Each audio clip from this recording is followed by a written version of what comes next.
Are you a Metallica fan? You got to be a Metallica fan. You know, why you say that? You know?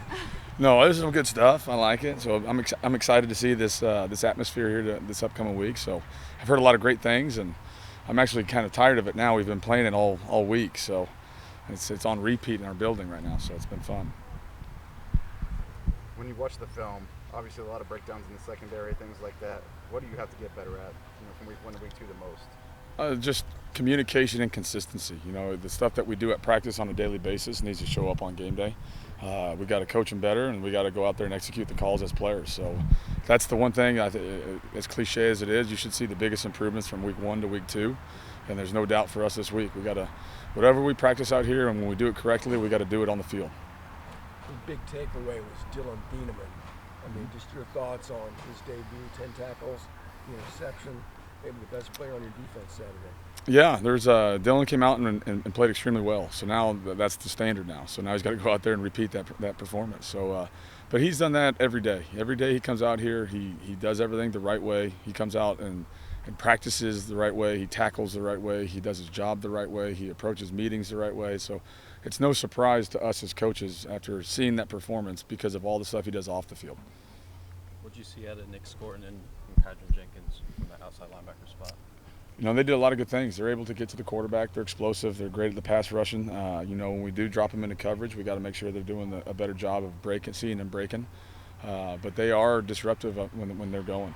So I think if we have those types of pieces and those types of guys that can get after the quarterback, it makes life a little bit easier on the back end, and then we got to cover them so they can get to the quarterback. So excited with how they started. Now they're going to see a bigger offensive line this week, and they got to go out there and approach it a little bit differently, but have the same results.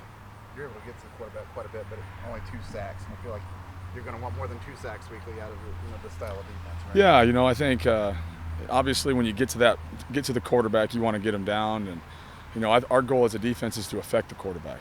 So we have to. Pressure or hitting them or sacking them, whatever it is, disguising. That's our job, and we got the guys up front to go affect them physically. And in the back end, we got to do it on the disguise and everything else. But no, we want to obviously get to that backfield. You want to get that guy down. So just give us a couple more milliseconds, and we'll get there.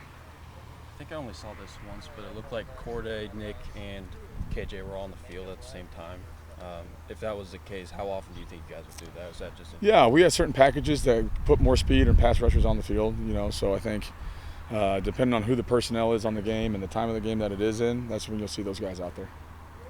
What were some of the issues getting off the field on third down? There was a couple. There was lost contain on the quarterback a couple times. There was just a breakdown in coverage, or there was a guy that they just won a one-on-one ball. So we have to win the competitive battles.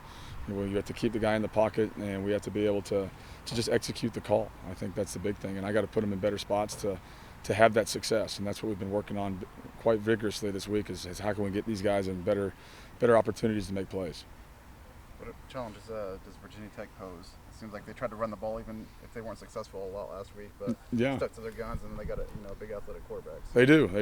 That's a different part of the element that we're adding this week is the quarterback run game. I think we have to be ready for this guy to take off, whether it's a design quarterback run or just the scrambles. I think rush lanes are going to be important, and then also our ability to come up and tackle in space is going to be a big deal. So they do a great job of mixing up their formations and their motions and hiding that stuff. And I think this quarterback from last year to this year, you can see he's growing a lot and has a little more poise and understanding of the playbook. So.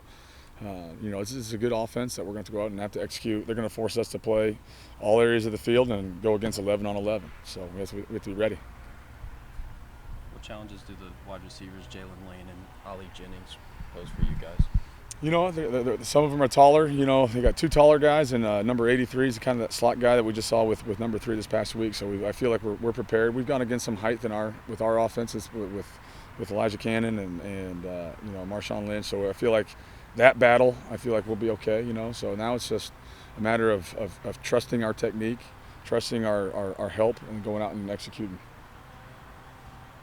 The best thing that happened was just getting that first game out of the way, and now these guys know where the areas of improvement are against an opponent, not just in practice. Yeah, I think there's always there was a lot of positives that came out of last week, and And the things that make you the most frustrated as a player and a coach is going out there and watching the film and seeing, I've done this before, I know I can do this, and then it didn't happen. So what do I have to do differently? So I think our guys are hungry after what happened Saturday, and they understand the importance of how you do every little thing is going to affect how you play on Saturday. So how you practice out here is how you're going to play, and I think guys need to practice the right way, and then we'll go out there and do it. So I think that was the biggest positive coming out of that game, was just the anger and hunger that these guys have approached this week with so far. Obviously, you've been a part of this defense for a little bit now. Is there a transition period when you do get to the games where guys are getting comfortable and just kind of figuring out where they go? I think so. I think that was the first time that as a staff we've coached together. The first time as a team we've taken the tunnel together. That was with all of the constructions, really the second time we've been in that stadium since we've been here. So all that stuff is done.